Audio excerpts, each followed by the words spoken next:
Mr. Speaker, I ran for Congress to take on and address the tough issues facing our nation and the world, and leave it a better place for my grandchildren, which I will note climbed to number 16 with the arrival of Truett Ryan Babin just yesterday.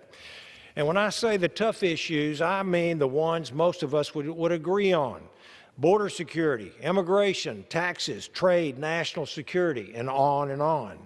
But when you take this job, you realize that working on behalf of your constituents as their elected representative to the federal government can mean taking on issues that you were not expecting to. And this is certainly one such case.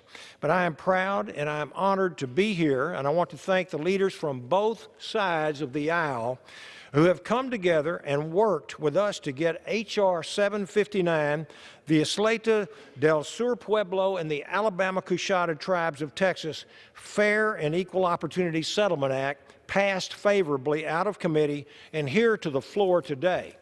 I'm not in this fight because of a love for gaming.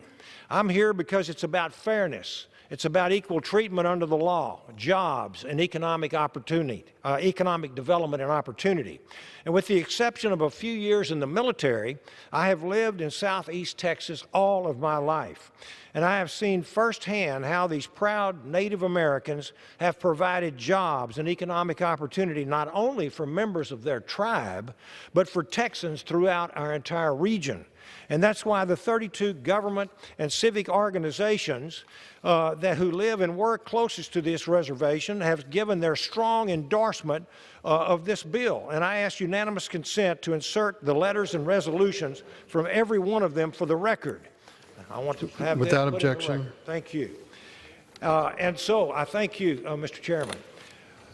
All I want is for this tribe in my district is to simply have the same rights and the same opportunities as their counterparts at the Kickapoo Tribe of Texas facility in Eagle Pass, Texas, and that they deserve under a fair interpretation of IGRA, the Indian Gaming Regulatory Agency. And why should one tribe be able to play bingo and another tribe not be able to in the same state of Texas? Poverty and joblessness are a scourge in many communities across this country, but the consequences are especially dire on the reservation lands of the Native American peoples across this nation. This facility has already helped turn that tide of poverty away from my district, creating over 500 jobs, contributing $140 million in economic activity each year. But all of those benefits and more aren't just at risk if this bill doesn't pass. They're guaranteed to go away. So please join us today and stop that from happening, and please support this bill, and I yield back the balance of my time. Thank you, Mr. Chairman. The gentleman yields. Mr. Speaker, I yield 3 minutes to the gentleman from Texas, Mr. Hurd.